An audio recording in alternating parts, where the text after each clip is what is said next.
It's my great pleasure to be talking to Richard Walker in London at the moment. Just now we had the London landscape behind, but we're trying to find the ideal framing for the podcast. Thank you for joining me today, Richard. Great to be chatting with you. How are you? Great pleasure. Yes, I'm very well. We've just had a thunderstorm in London. Very exciting. I'm on the 8th floor looking over kind of quite a lot of the sort of landscape towards the West End, and big dramatic clouds. Rather good. Fantastic. Well, okay, so a Londoner, generally speaking, but a great love of Faro, and that's why we're talking with you today, especially its modernist architecture. So if I may, I'd really like to focus on that today, because it was such a delight to me to find out more about it. I had no idea that Faro was renowned for its modernist architecture, but we should say you're an artist, a celebrated artist. You went to the Camberwell and Chelsea colleges, I believe, but where I suspect you hung out with some very interesting characters. And I did. I hit a bit of a golden era, dare I say it, but probably everybody says they lived through a golden era, but I think I actually did, because it was actually at the tail end of quite a lot of interesting things going on. And a lot of interesting of the older artists, the older generation was still alive. And so, it's extraordinary working alongside people like that, or knowing, if you were doing something at college, you knew that all these artists were busy in their studios. It was quite a nice feeling, really. I bet. These are the great celebrated colleges, art colleges of the UK, aren't they? And about 20 years ago, you discovered Faro, by the sound of it, where you described... That's correct, yes. It was all by chance. I mean, I just kind of went to Faro in the winter, because it's kind of an easy place to get to, only 2.5 hours from London. And it's nice climate, and it was kind of like a relaxing place to go. And then really after a few visits, I was kind of looking at everything, thinking, well, these buildings are really quite interesting. I can't find anything about them. I can't find any literature, any books about them. And so I started to sort of dig a bit deeper. And then finally, I met some people who were thinking the same. And they basically had come from France. They kind of decided to live in the Algarve. They'd lived in Paris and they were sick of it. And they basically, yes, well, sick of Paris, yes, quite. And they thought, well, they'll come to the Algarve and start up a, it's kind of a residential hotel. I mean, it's not a hotel, it's whatever they call them, a part hotel, where you just have apartments and you have your own key and there's no sort of other facilities. So I met them and they said, well, you'd probably be interested in our Modernist Weekend, which we're planning. And I said, Modernist Weekend, how exciting that is. And they said it was going to be based on what they've been doing for years in Palm Springs, California. Palm Springs, renowned for mid-century architecture, and kind of middle of the Californian desert, really. So it's actually a wonderful sort of setting for these kind of modernist houses, in amongst kind of palm trees and the sort of desert and cacti and things like that. So very interesting. So they've had, for years, they've had a modernist week, a whole week every year. And it's kind of got bigger and bigger, and they have guest people coming in, and they have quite a lot of visitors. And so the Faro one was based on that, very small scale to start with, but it's now in its 5th year, and I'm still doing it. I'm still with them, and we're still planning things, and I've been very heavily involved with it. And we're up to about 500 people now. So it's built up from hardly anything, just a few people knowing about, oh, there's something interesting here, to it getting much more developed. So people are flying from all over the world to come and to celebrate this architecture. Yes, it's very interesting. It's a hub for a lot of people. It's if you're in Faro, you just never know who you're going to meet. It's extraordinary. Yes. It's one of those sort of places where, and I always say, what are you doing here? What are you looking for? And people say, Well, probably the same as you. I'm just looking for something. I'm not sure what I'm looking for, but I'm looking for something which I think is quite nice, quite a nice open-ended thing. I have a sense of something interesting going on. Yes, well, it's something interesting going on in London for sure. We're hearing. Can you hear all that? Yes, I'm We're sorry. hearing Sorry the about London. that. No. I mean, this is authentic London life, and it's a lovely contrast with Faro life, isn't it? It sure is. Yes, it sure is. I mean, the only thing that's the same is the modernism, which I'm living in, and I'm guarding with my life, saying, you know, this is my modernism. Don't you come and bulldoze or anything like that. Yes, some people are saying, get off my lawn. You're saying, get off my modernist building. Absolutely. I mean, it's terrible. I mean, there's a developer around every corner coming to kind of wreck everything. I mean, the whole area around where I am in the Elephant Castle is being redeveloped.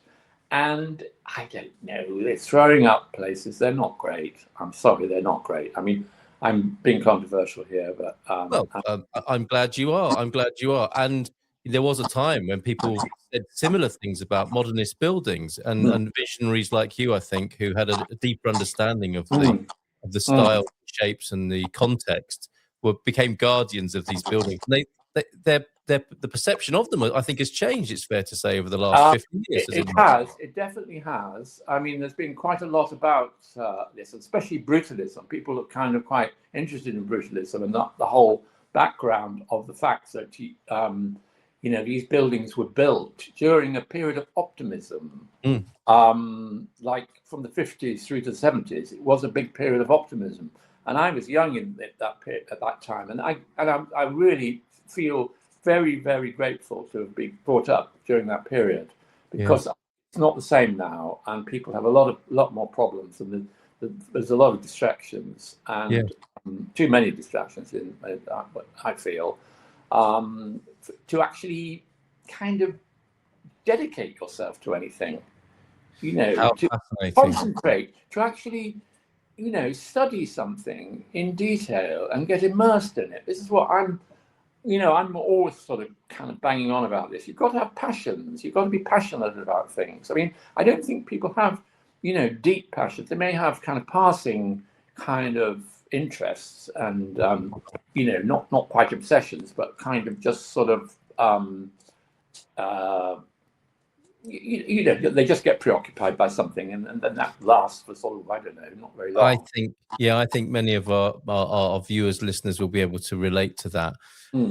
One thing then to become immersed in, if you live in Portugal, perhaps in the Algarve, are these incredible buildings. Now, I didn't know this, but the inspiration is there from Le Corbusier, Oscar Niemeyer, Frank Lloyd Wright. Yeah, people of that caliber of architecture. How did that happen? Was it a similar period of optimism when these buildings were built in Faro? Who chose this? How did it well, it's quite a complex story, actually, and it's all in my book. I've basically documented all this and written about it as well. There it is. It's there's my book again, and I think that the story is very interesting because you have to know the history of Portugal, and the 20th century was quite it was quite a time, because they did have a military regime, and they had the longest military regime in Europe, much longer than the Third Reich and Mussolini and Franco. It went from the 30s right through to the 70s. And basically, Salazar, who was the general, Salazar was in command, and he kind of reduced the country to being very inward-looking, very isolationist. No one visited, lot of poverty, and people got very fed up. However, there was architects and artists working away, wanting to change all this. And the only thing to do was to go abroad and, discover your fortune, make your fortune in another country. So the obvious place to go was Brazil, because of the language, because of the Portuguese language. So a lot of architects who trained at the Porto School was the big school, quite well known actually, and it was known sort of, in Europe generally as a good school. And a lot of them went there, and it was quite radical architects with radical ideas. And they were obviously noting what was going on in the rest of Europe, with movements like the Bauhaus, and architects coming up like Le Corbusier in France, and a lot of other things. And so they're looking internationally. And what's interesting about the Portuguese is they've always looked outward. And this was trouble with the regime. It was looking inward. Yes. So what happened was that a lot of these architects went to Portugal and went to Brazil, and got influenced by what was going on in there. And Brasilia was being built, extraordinary city of Brasilia, by Oscar Niemeyer. And so they came back with all these big ideas. The regime was weakening because he was getting old and there was no one to take over, apparently. And it kind of fizzled out. I mean, he died, and then the regime sort of went on for another 4 years until 1974. And then by 1974, they thought, well, suddenly they have their freedom back. And they thought, well, how are we going to celebrate this? With modernism. Modernism was a symbol of freedom. And the thing was, there's a bit of a time lag because the rest of Europe had kind of moved on a bit. And modernism was seen as a bit old-fashioned by 1974 because it had been around, lot of New York, a lot of the big New York skyscrapers were all built in the 50s. Yes. And, into the 60s. By 74, people were thinking, ahead and not thinking about modernism anymore. So it was quite a delay, actually, time lag.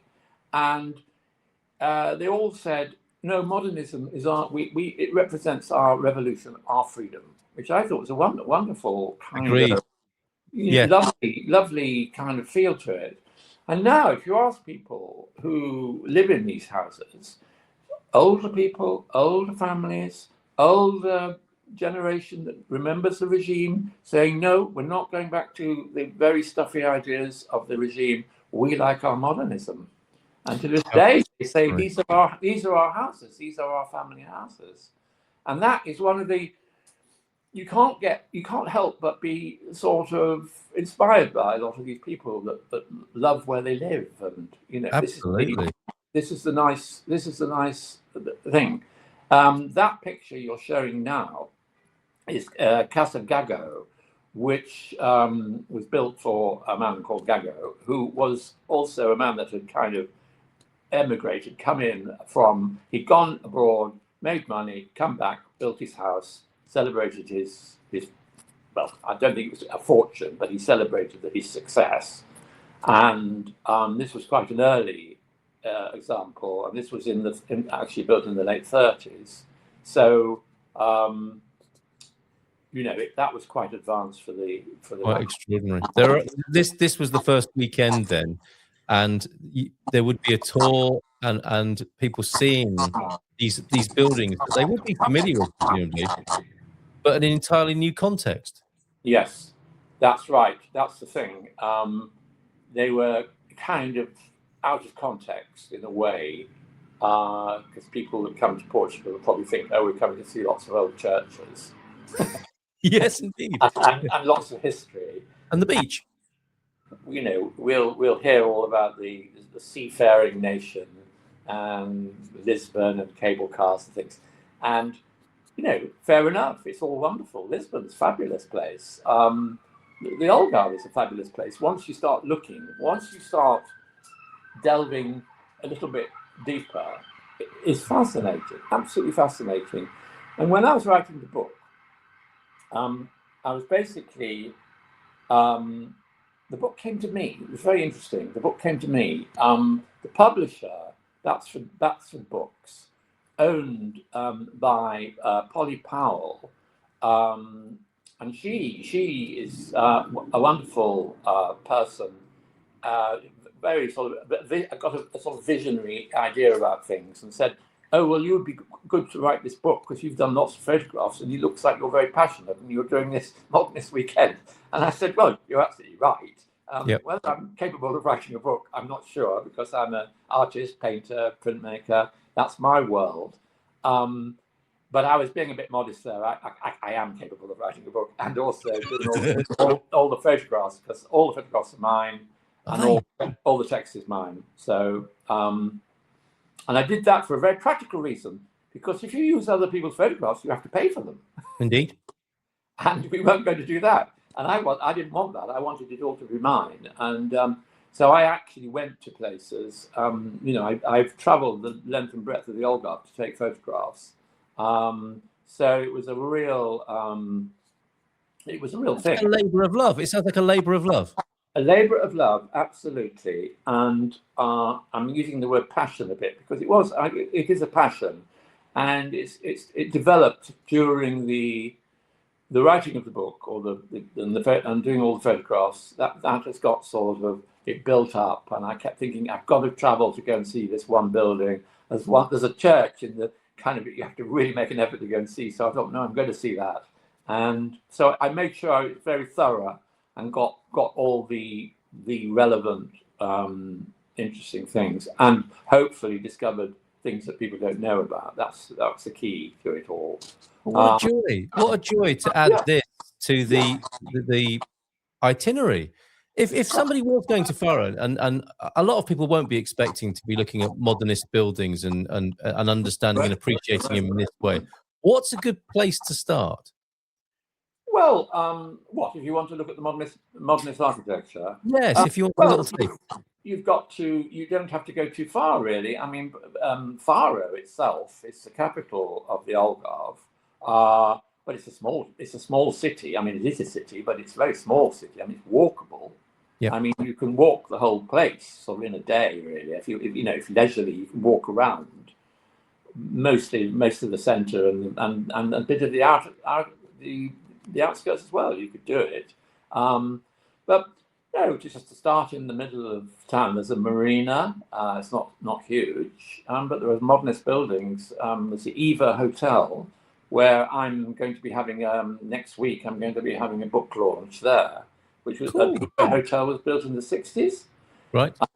So I've got next Thursday, which is the 21st. I've got my launch there, and then a week later, 28th, in London, I've got a launch in London as well. So we're this is great news. Covering everything. We're covering great news and great timing, Richard. So we will coincide. This will be published. You'll be hearing this the day before the book signing and the gathering in Faro.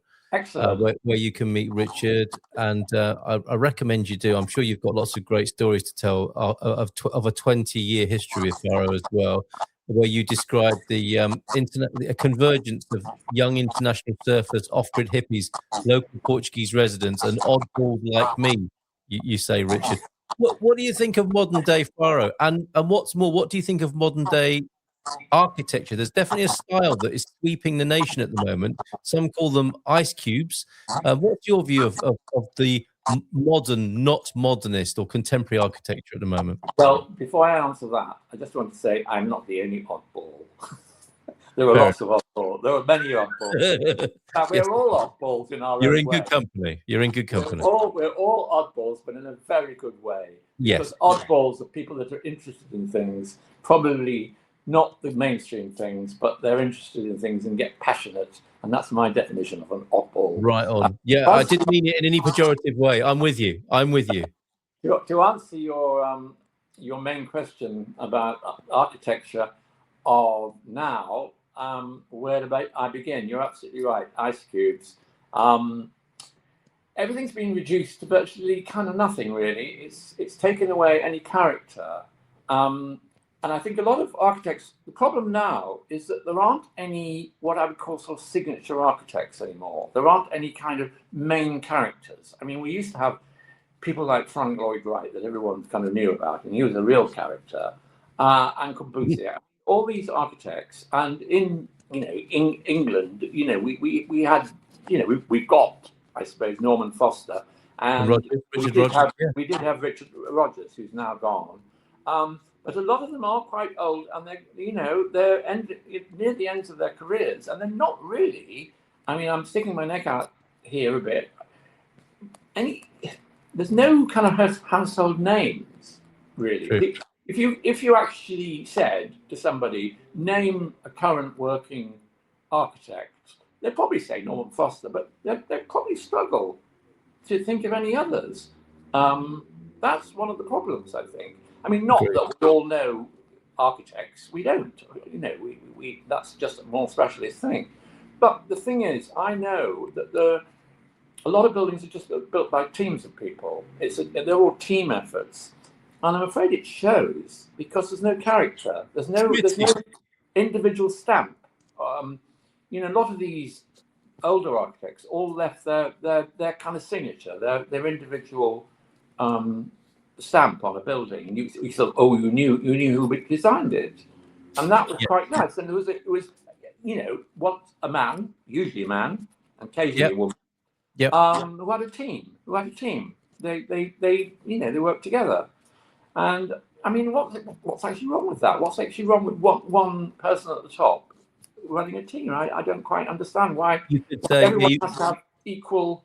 Well, you could argue the time is right. We're looking again, aren't we, for that optimism and something new and a break with the past. So maybe there's a clearing for this to happen again.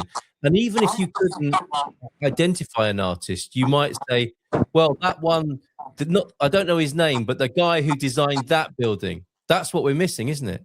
Yeah, very much so. Because people don't care anymore. There's lots of, I mean, I'm just looking now, I'm surrounded by buildings that God knows who designed them. Okay, you can link a firm, an architectural firm, but that's not good enough. I mean, just going into an office full of people just sitting there with no, you don't know who, you feel like saying, well, who's designed it? Tell me who's designed it. And they'll say, we've all designed it, but I don't know, that's no good. I mean, I'm an artist. I paint pictures. There's only me doing it. I can say this is mine, and maybe. Well, on that note, Richard, and in conclusion, where can people see your work, and when can they join the next Modernist Weekend and learn a bit more with their feet on the ground in Faro? Well, straight away, my opening, I call it an opening. It is an opening as well as a launch. My launch party, which is next week, is at the Eva Hotel. There's going to be an exhibition of my work at the Eva Hotel for 2 months. Great. In their gallery, which is basically on their ground floor overlooking the harbour. So my work will be there for the next 2 months. That is currently the only work that's on display at the moment. There'll be work later in the year in London. To join the Modernist Weekend, basically go on to modernistweekend.com. I think it is. You're right. Absolutely right. Is it right? Yep. Have you got that information? I've got it, and I'll put it on the screen so that people can see that. It's pretty straightforward, though. The Modernist Weekend, all one phrase, and that will take you through to presumably the listing of the next one. Yes, I don't think that's been finalised yet because it's still early days, because it's not till November. Okay. It's every November. It's the first weekend in November, which is kind of, it's found its place. That seems to be the time. And the idea was to do it at that time was to extend the season, so that because the season probably in the Algarve probably goes on to the end of October, and they wanted to extend the season into November. And usually we're very lucky, and we have still warm weather.